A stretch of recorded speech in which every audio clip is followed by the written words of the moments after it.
ဘာကစားရမယ်လဲမသိကစားဖို့ပစ္စည်းလေးမရှိဘူးဖြစ်နေတဲ့သူတွေအတွက် home workout ကရိယာမပါဘဲနဲ့ကစားလို့ရတဲ့မင်္ဂလာပါဒီနေ့မှာတော့အားကစားလေးလုပ်ချင်တယ်ဘာကစားရမယ်လဲမသိကစားဖို့ပစ္စည်းလေးမရှိဘူးဖြစ်နေတဲ့သူတွေအတွက် home workout ကရိယာမပါဘဲနဲ့ကစားလို့ရတဲ့အခြေခံကစားနည်းတွေကို sharing လုပ်ပေးမယ်ဖြစ်တဲ့အတွက်အစနဲ့အဆုံးထိလိုက်ကြည့်ပေးဖို့ကျွန်တော်တောင်းဆိုချင်ပါတယ်အတူတူကစားကြမယ်နော်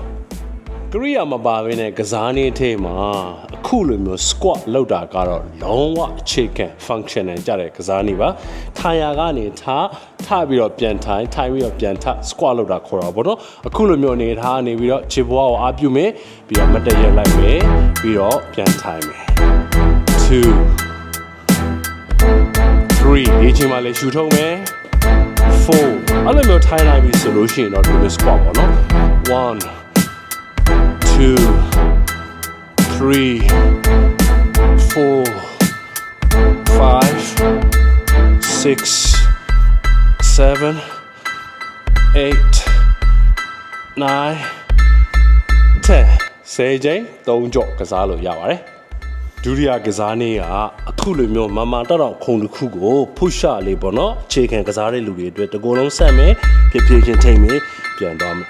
1 2လေရှူထုံးမယ်အောက်မယ်3 4 5အခုလိုမျိုးကစားနိုင်ပြီဆိုလို့ရှိရင်ကျမ်းမြေမှာ push up ပေါ့နော်1 2 3 4 5 6 7 8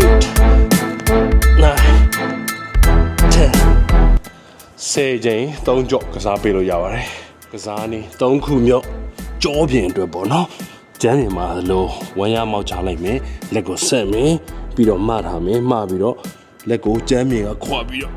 ကြောညင်မယ်ပြန်ဆက်လက်ရှုထုတ်မယ်2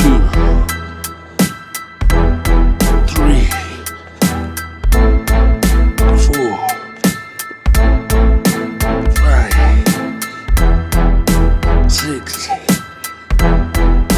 4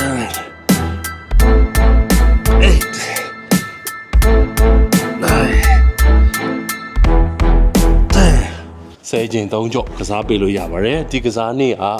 ကြောမှာအစီများနေတဲ့သူတွေကရိယာလို့မိအိမ်မှာကစားလို့ရတဲ့ကစားနည်းဖြစ်ပါတယ်၄ခုမြောက်ကစားနည်းကရိယာလို့ကစားနည်းထဲမှာ plank လို့ခေါ်တဲ့လက်မောင်းတွေပိုက်ကြော့သားတွေအတွက်ဒီလိုလောက်ရနေရနေပြီးတော့လက်ဘဝယူမယ်ပြန်သွားမယ်1ပြီးတော့တောင်စစ်ပြန်ထောက်မယ်2 3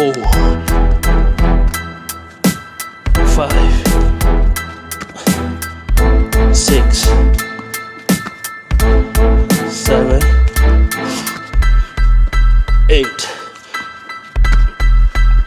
9 10 ကဲ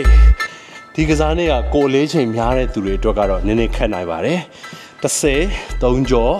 ကစားပေးလို့ရပါတယ်ခင်ဗျစကားမဆက် Fitness Nation ကအခုလိုမျိုးအသုံးဝင်တဲ့ဗီဒီယိုတွေတင်ပေးတဲ့အတွက်